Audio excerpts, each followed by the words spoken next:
my channel. I'm back with this week's Teen Mom Recap. Before I get started with this week's video, I would love it if you would go ahead and subscribe to my channel. I post new videos every single week about the newest episode of Teen Mom Family Reunion and Teen Mom The Next Chapter, which begins on May 30th. So if that's something you want to watch, go ahead and subscribe to my channel. Anyway, let's go ahead and get started with this week's video. So we go back to the Taylor-Cory fight.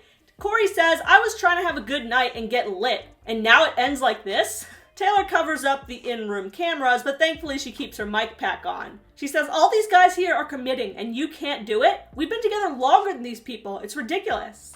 And I mean, yeah, when you see train wrecks like Jade and Sean getting married, it really makes you think, like, wow, are they doing better than us? Cheyenne and Zach have some opinions on this, but Cheyenne basically reminds Zach that they better shut up because they're co-parents with Taylor and Cory, and she doesn't want to make it awkward. And as much as I know Cheyenne would love to shove it in Taylor's face, she's correct in being mature here.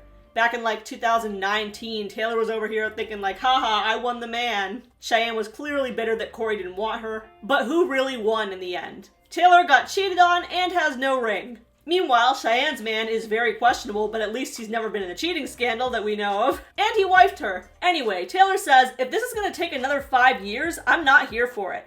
And he said, no it won't, I don't have 5 years left in me.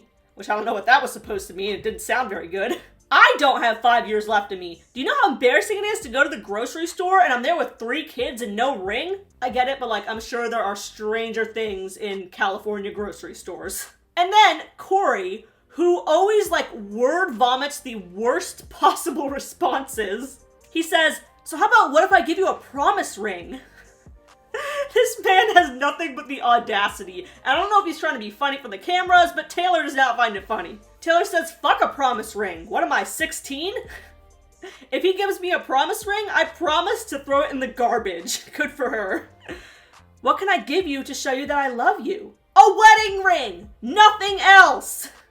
I'm irritated. We're here watching everyone else express their love, and it's just annoying. Cory says, I'm in love with you. You're the one who won't express it to me, which is some projection if I've ever seen it. She says, I feel like I always do. Maybe not recently because I'm looking at someone who doesn't give a fuck. I'm fucking done. Kaya says, I felt like Cory and Taylor's conversation should have been had in private because they're talking about marriage, and that's a lot of pressure. Which, I mean, they did go in their bedroom for most of the conversation. But Kaya, like, you do realize you're at a couples retreat being filmed for reality TV. The point is that it's public. Sean, Leah, pretty much everyone else who was at the table is on Taylor's side, except for Tyler. Tyler says, I empathize with Cory. I was in a similar situation with Kate. We postponed our wedding. And then they show a flashback to this 2013 show, Couples Therapy, that they were on. Kate was basically begging him to marry her. And by the way, that season of Couples Therapy, please do watch it. Like, it is absolute gold. Not because of Caitlyn and Tyler, but because Flavor Flav was on it, and it was just really, really funny. Me and Kate waited to get married, and that was the best choice. Kudos to Cory for following his gut. Kudos for leading this girl on. Keep in mind, he's not saying outright up front to Taylor, like, I don't want to marry you. That would almost be more respectable. What he's actually doing is saying, I do want to marry you, I'm just not going to give you a timeline because I prefer holding it over your head, dangling the carrot, stringing you along, and emotionally manipulating you. So it's very confusing for Taylor. Cory has a session with Micaiah to discuss the issue. He says, I want to marry her. I know where I'm going to do it and how. The brand deals are lined up. Got like 3 sponsors on this shit already. But I don't know if Taylor believes me though. What is your fear? Marriage is scary to me. Like, I'm gonna be with this person for the rest of my life. I've never been around a successful marriage. My dad has 5 baby mamas and he was in jail. I had no father figure growing up. He starts to cry. Micaiah says, can you see how Taylor is confused though? You're giving her mixed signals. I'm not being loved the way that I want to be loved. Well, how do we get there? Quality time. We need a babysitter. I want to feel that puppy love. My love language is fun. Right now we're like teammates, like, oh, high five, great parents. Please don't bring up the challenge again. Please don't bring up the challenge again. Once I see Taylor dive into herself and discover herself, that'll help our other issues. But part of marriage, Cory, is that she shouldn't have to feel perfect all the time. If it's conditional, that type of condition is scary. And fun looks different as you settle into the peace of marriage. You have to enjoy that person even through the boring, repetitive days and the chores. And now you also have to consider what will happen if she does leave if you don't propose quick enough. He says, I think about my kids and I don't want that for them. Well, keep in mind that she is approaching that point. After the session, Cory goes to Taylor, who is also crying. He says, "Cry all you want, I just got done crying too." He explains to her, "I've been waiting for the moment to be perfect. But after talking with Micaiah, it made me realize that it doesn't have to be perfect always." And she says, "It sounds like he made progress. I hope that the next step is coming soon." Which I had high hopes after that, good conversation, but it's been 9 months since this aired, and there's still no proposal, so I guess you're going the Kate and Tyler route, waiting 9 years to get married. Good luck, Taylor. Later, some of the cast is hanging out in the living room waiting on an activity. In the meantime, Tyler says, "What's up with Ryan? He's been going around pinching everybody's nipples." And they show footage of Ryan grabbing Tyler's nipples, just squeezing them randomly and staring him in the eyes. He also does it to Sean, and Sean just says, "Well, that was sus." Sean says, "When he does it to me, mine are super soft." But Tyler says, "That's weird, mine are hard." What the fuck? I remember babysitting my little brother when he was 12 and him and his friends were pinching each other's nipples. That was the fun thing to do. But they were 12. Ryan is 24, 25, about to have another kid. Dude is weird. Dr. Mike comes into the room and I almost swear that I saw Cheyenne roll her eyes. He says, "Today's activity is the trauma tree. The roots are your childhood trauma. The fruit is the current behavior that you want to improve.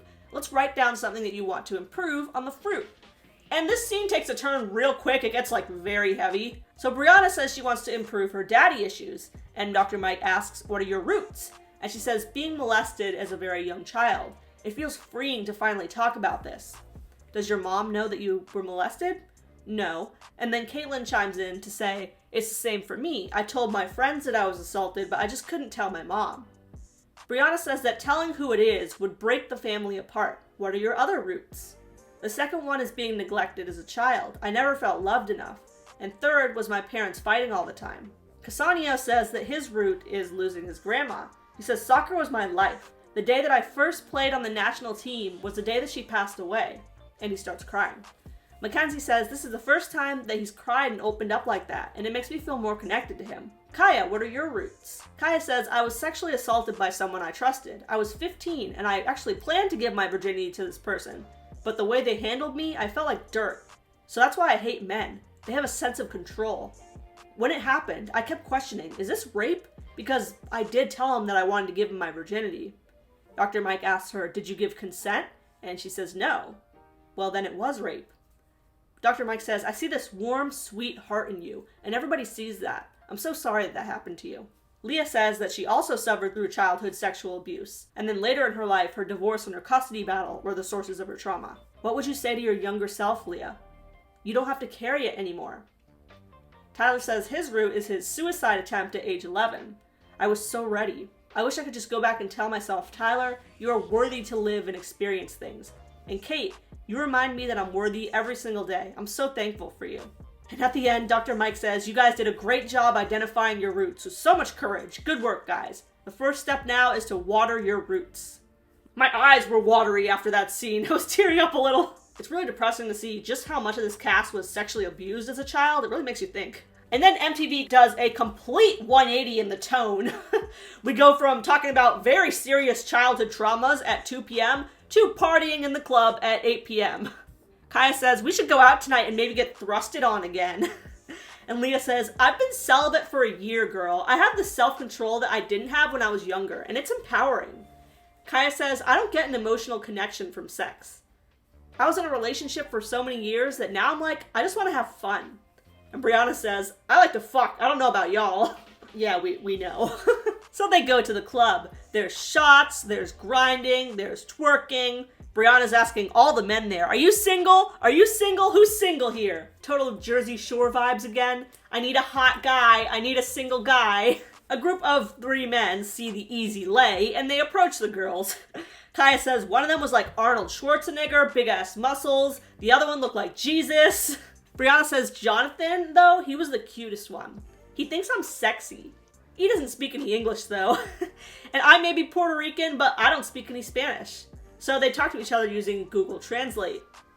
And they bring the dudes back home to the hotel. But the only one really into it at this point is Briana. She's yelling, "Look at my man! Take your shirt off! Get undressed already!" Leah's guy, she's not into. She says, this guy tells me he's 24. I'm 31. It's just not gonna work. So I went to bed and he left. Kaya is not feeling Colombian Jesus, so he leaves too. Last one standing is Briana. She says, am I gonna get laid tonight? I don't know, but we're about to find out. She asks Jonathan via Google Translate if he likes to eat ass. Supposedly he replied that he loves her, and in fact he will eat her ass. So she yells, my ass is getting eaten tonight. Mackenzie, who is in a gorgeous bikini by the way, love the Barbie vibes. She asks Briana, are you taking him to your room? Maybe, Miss Boring Pants. That doesn't sound like a good idea. Yeah, this is why Briana made the show and you didn't, Mackenzie. You don't get a spot on Teen Mom by making good decisions. Briana takes her man upstairs and we get to see his blurred out dick and them having sex with the covers barely over them. Didn't even bother to cover up the cameras. Love that.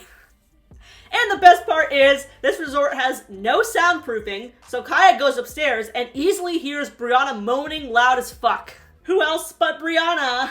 And that is the end of this episode of Teen Mom Family Reunion. What do you think of Briana getting laid? What do you think of Taylor and Cory? Should she leave his ass? Why won't he marry her? Make sure to leave a comment down below and make sure to subscribe for more Teen Mom recaps every week.